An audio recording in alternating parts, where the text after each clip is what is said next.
গ্রামের মানুষজন ভয়ে কাঁপতে শুরু করল। তারা জানত না কিভাবে এই বিপদ থেকে নিজেদের রক্ষা করবে। শ্রী হরিচাঁদ ঠাকুর ছিলেন পতিত পাবন শ্রী ভগবান, যিনি তার অসীম শক্তি ও করুণার জন্য মানুষের মনে বিশেষ স্থান অধিকার করে আছেন।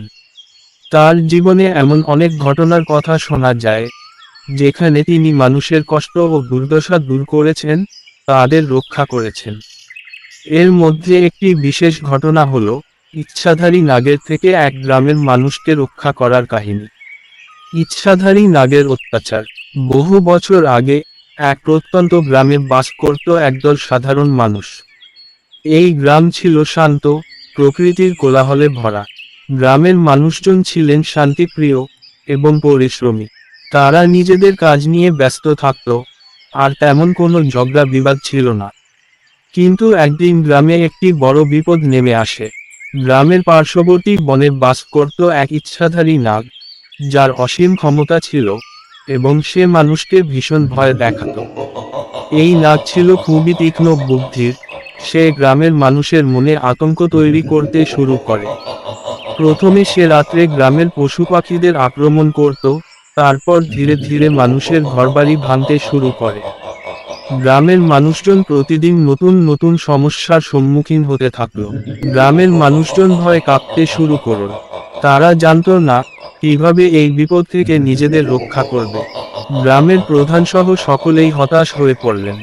সকলেই মনে করলেন যে এই ইচ্ছাধারী নাগকে পরাজিত করা সম্ভব নয়।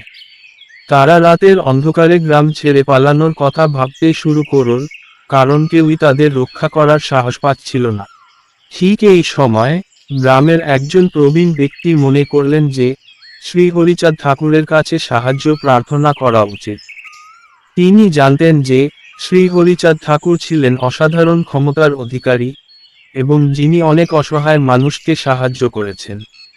এই প্রবীণ ব্যক্তি গ্রামের মানুষের সাথে পরামর্শ করে সিদ্ধান্ত নিলেন যে শ্রী হরিচাঁদ ঠাকুরের কাছে সাহায্য চাইতে হবে।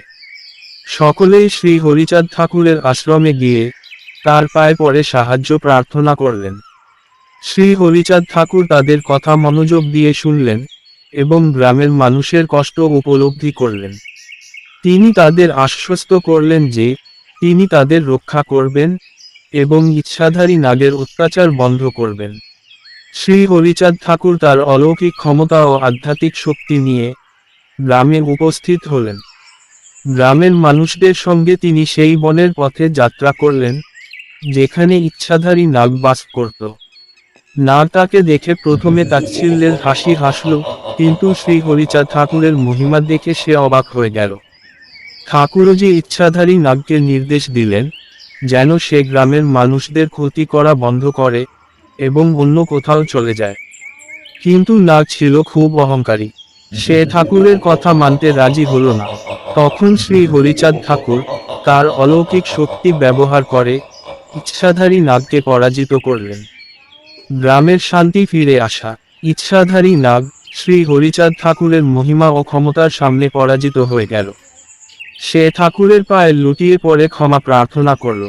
ঠাকুরজি তাকে মাফ করলেন, কিন্তু শর্ত দিলেন যে সে যেন আর কখনো গ্রামের মানুষদের কষ্ট না দেয়। নাগ এই শর্ত মেনে নিয়ে বনের গভীরে চলে গেল। গ্রামের মানুষজন তাদের এই রক্ষাকর্তা শ্রী হরিচাঁদ ঠাকুরকে ধন্যবাদ জানালেন এবং তার কাছে প্রার্থনা করলেন। সেই দিন থেকে সেই গ্রামে শান্তি ফিরে এলো।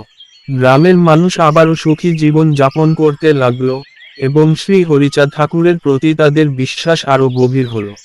শ্রী হরিচাঁদ ঠাকুরের এই কাহিনী আমাদের শিখিয়ে দেয় যে সত্য, ন্যায় এবং আধ্যাত্মিক শক্তি সবসময়ই অশুভ শক্তির ওপর বিজয়ী হয়।